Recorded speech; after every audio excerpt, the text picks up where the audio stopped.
Hello guys, welcome back to the channel, and this is part 2 of the group policy management tutorial video in this series where we are going to implement and test GPOs. So before we get started with the video, if you don't have any experience creating GPOs yet, I do have part 1 of this video that you have to watch first so you'll be able to test the GPOs later on.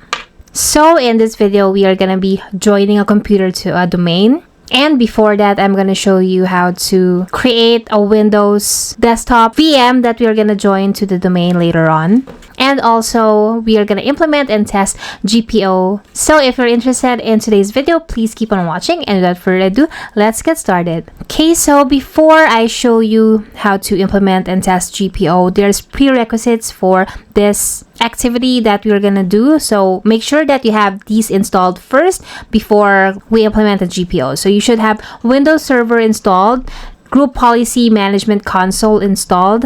You should have GPOs created already, and you should have a machine that has a Windows Pro or Windows Enterprise, and it can be a VM or a physical machine. Okay, so in order for us to test our GPOs, we should have test machines, whether it's virtual or physical, so we can see the results of our GPOs that we created. So if you already have a machine that has a Windows Pro or Windows Enterprise that you wanted to join to the domain, that's good and you can skip the next part. But if you don't have a machine that you can test and join to the domain, we can create a VM that's going to be easy for you to install and set up for free trial. And I recommend you to watch the next portion of the video so I can show you how to create a VM with Windows Enterprise. Okay, so just a refresher before we set up our VM. So if you have a machine that has a Windows Home, that will not work joining the domain because it doesn't have that feature to join the domain. So only the Windows Pro and Windows Enterprise have the ability to join the domain. They have that feature, so that's what we need. So if you don't have Windows Pro or Enterprise, we can easily set up a VM with free trial with these two operating systems of your choice. Okay, so first step is to create a VM. It doesn't matter if it's Windows 10 or 11, Pro or Enterprise, they all have the feature to join the domain. So in this example, I'm just going to use Windows 10 Enterprise for really no particular reason. So if you want to use that as well, I'm going to put the link in the description box. So here's the link. Okay, so I just click on the link and I'm just gonna choose the Enterprise downloads here. As I've said earlier, you can use either Windows 10 or 11. It's up to you if you want a Pro or Enterprise. So let's just wait for that to download. And while waiting for that to download, we can click on our VMware workstation. That is what we're going to use to create VMs. You are free to use whatever software you want. You can use VirtualBox or other software for VMs. I just happen to have this, already have this, so this is what we're going to use for this example. And then go to Home and let's create a new virtual machine in here. So let's just click on Next, and I'm gonna select, I will install the operating system later because we have an ISO. It works better that way than to install it through in here. Okay, so let's just select the operating system. I'm gonna be using Windows 10. Okay, next, and then let's just name it Windows 10 Enterprise. Okay, so I'm gonna change the maximum size disk here. So if you wanna install Windows, it requires at least 20 gig of your storage. So since this is just gonna be a test VM, I'm gonna put the required storage, just the required storage, which is gonna be good enough for what we're gonna do because this is gonna be heavy on our resources. Let's click on Next and finish for now. And I'm just gonna check if my download is complete. My download for the Windows ISO is finished. So let's click on this Windows Enterprise that we just created. It doesn't have an image yet. So we are gonna right click on it, go to settings, and then go to CD, SATA in here, and click on use ISO image file and browse on our image. So I just put it under my downloads, and let's select that and click on OK, and let us power on this virtual machine. Okay, so pay attention in here because we have to press any key right away so it would boot up to the ISO. So now it's loading and everything, and you should be able to do the basic settings for this and install it. So this is just like a regular install when you're installing on a machine. All right, so just select custom install and then click on next, and it'll just finish installation. So it might take a few minutes for this, and just wait until this is complete. So when you get into this page, just select domain join instead, because we are going to be joining the domain later.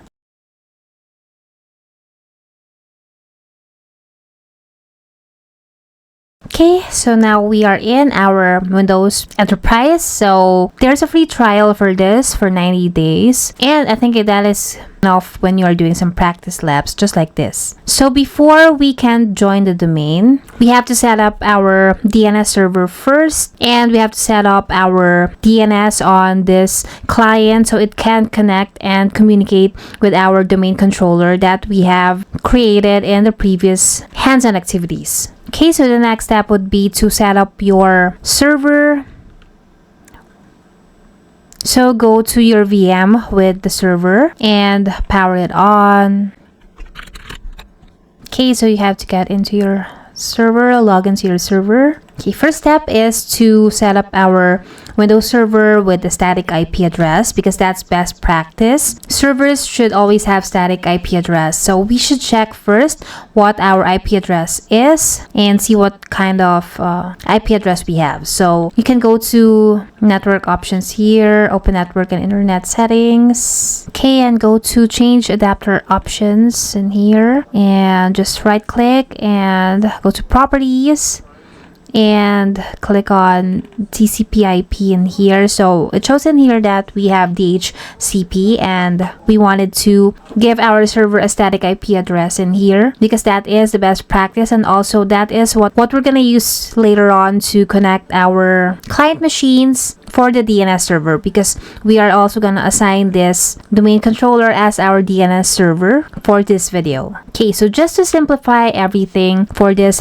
lab, just to get it working, I'm not gonna make you come up with a static IP address that has to be special just for your server. Let's do this like in an easier way.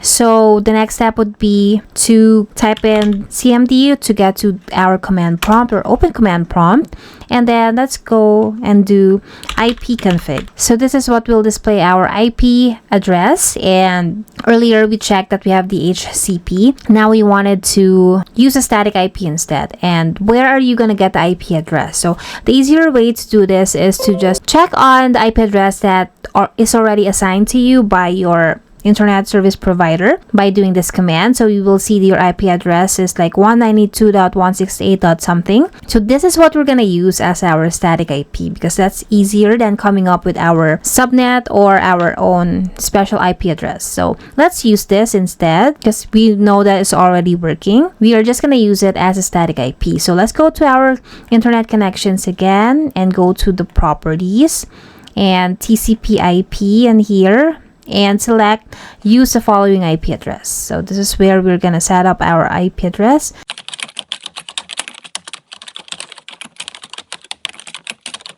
It's more complicated to set up a DNS server, and we have to think of IP address that we can use. So we are just gonna be using our own domain controllers server here, which is the server where you have the Active Directory installed as your DNS server. So we are going to point our DNS server to this server, and we are going to use what we call the loopback address. So loopback address is just your home address, or the address that is pointing to yourself. So that loopback address is a special address that is 127.0.0.1, which means that it is pointing to this server, which has our Active Directory tools in here. So that is going to be our primary DNS server. We can add a secondary DNS server, which is just to make it easy. Let's make it the Google server, which is 8.8.8.8.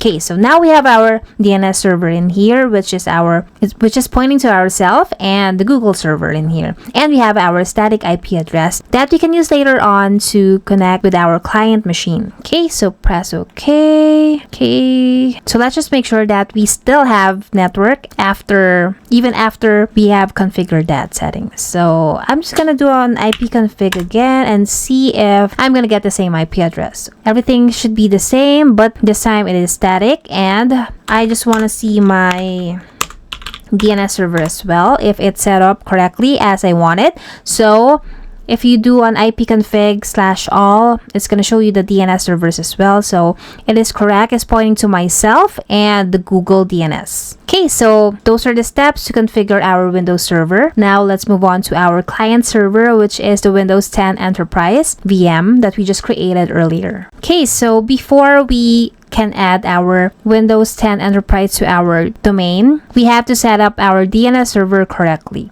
So since this is a client server, we don't have to set up a static IP for this. So if you open your Internet and Network settings and change adapter options, let's see what we have in here. Okay, so if you go to IP, in here it is on the DHCP. So that's okay because end machines or client machine usually just have DHCP as IP address. So what we need to set up in here is a DNS server so it can talk to our Active Directory domain controller in here. So let's go back in here to our Windows server and check on the static IP. So this is why we need to set up a static IP for this, so we can use that static IP for connecting with our client machine, and also if the server happens to reboot, at least it will keep the same IP address. That's the best practice. Okay, so let's just copy this and use this as our DNS server. So it's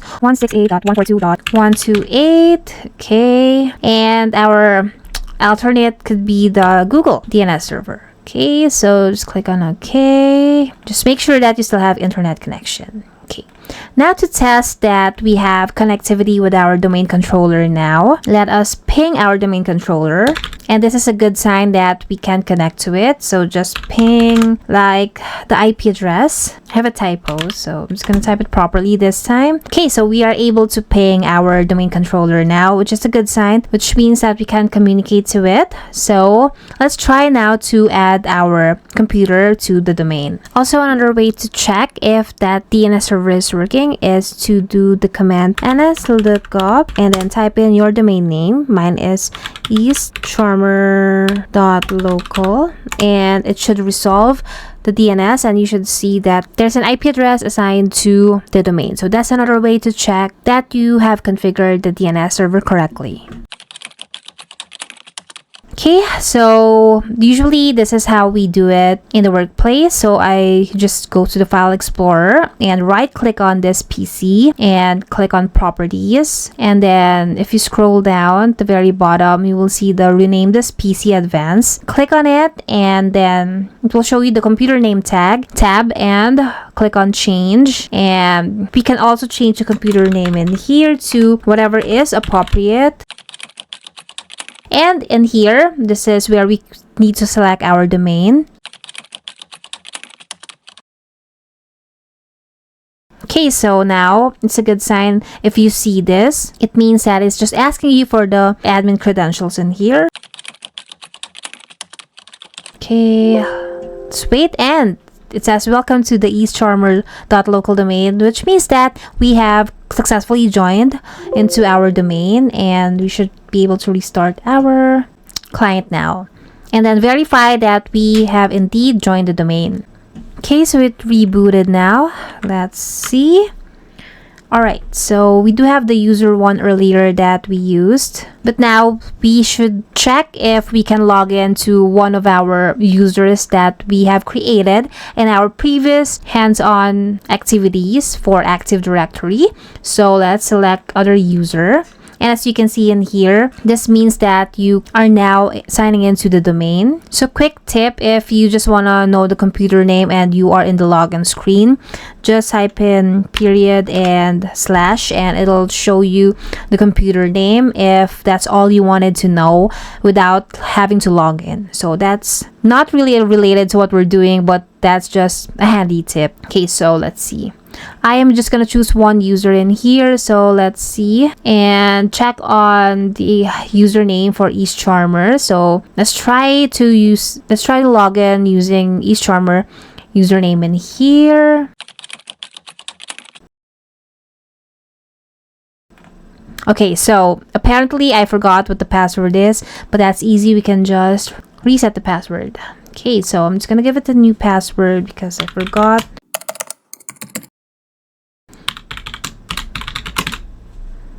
Okay, all right, so it's a good sign. I am logging in here, and that just shows that our domain is working now. We are joined to the domain. We can use the accounts that we have created in Active Directory, and now we can start testing our GPOs. All right, so we are in, and now we can start testing our GPOs. So let's go back to our Windows server, because this is where we have our GPO or Group Policy Management console, and I'm going to show you how to implement our GPOs. Okay, as you can see in here, we are back to our GPMC, and you can see all of our GPOs that we have created in the previous video. They are all inside this Group Policy object container, and you can also see the different OUs that you have in your Active Directory users and computers that you have set up previously. So what you have in here should also show up in your GPMC. Okay, so what we're gonna do first is to implement our GPO, since all of them are just in this container, or we want to be able to implement them where we want to use them. So for example, so let's do one GPO first. For example, we are gonna do our restrict control panel. What we're gonna do is to just simply drag and drop the GPO to the OU to the OU where you want to implement the GPO. For example, this restrict control panel, drag and drop it to the user's OU because you want it to be used by your user. So just click on OK in here, and if you expand that, you will see the restrict panel in here. So meaning this GPO is going to be applied to the user since it's a user configuration. So for the password policy, since it's a computer configuration, let us drag and drop it to computer OU because you want to implement that under computer OU. Okay, so for drive mapping, you want it under users because it's a user configuration. So drag and drop it here. Disable USB devices. This is a computer configuration, so let's drag and drop it here. Okay, click on OK. What else? Desktop wallpaper is a user configuration, so let's drop it under users. Click on OK. And okay, I think that's it. We have moved all of our GPO to their respective OUs in here. Okay, so another thing that you have to do after you have joined the domain, and this is very, very important in this business environment. Once you have joined the domain with a new computer, go to your Active Directory users and computers, and the computer that have newly joined the domain will automatically go to the generic computers container in here. So what we usually do is to move them to the respective OU that they need to be in. For example, this comp 01 needs to be in the USA computers OU. So we need to move it there, and just right click on it and then click on move and select respective OU, which is USA, and then click on computer and go to the computer OU, and when you hit refresh, it should show up in here now. So another best practice is to put a description in here. Okay, so now our computer is under the appropriate OU that we wanted it to be in. Okay, so that's also very important for our lab. Make sure that you have moved it properly, because this is where we have set up our GPOs under USA. So as you can see, if we go back here, all the GPOs are under USA. So if you want to test our GPOs if they're working on the client machine that we have set up, like this VM in here, it should be properly set up in the appropriate OU. Okay, so we have 5 examples of the GPOs we created in the previous video. So we are just gonna test the GPOs that are just easy to check in here, just like restrict control panel. I think that's the easiest to check if that was correctly applied. What we want to do next is to go to our client machine. Alright, so let's check if we can get into control panel. Alright, so as you can see, we can still access control panel in here, and it's still not working for this client computer. So what could go wrong? So technically, we did everything correctly. You place it in the proper OU, and even the computer is in the proper OU now.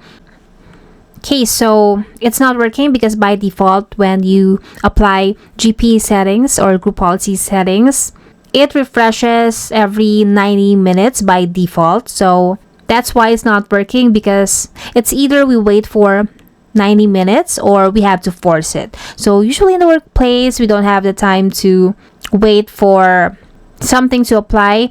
Of course, sometimes we really wanted to apply right away, so we can force it at least. So if you want to force a GP setting, go to your command line interface or type in CMD and then type in GP update and then space/force. This is forcing the GP update instead of waiting for the next 90 minutes to apply our recent settings. This will just force it and do it right away. So just wait for it to apply. So it's now gonna update the policy. Sometimes it takes a few minutes in here, but if you see that it has been completed successfully, that means that the GPO should work. So now let's test it and see if we can access control panel. And click on it.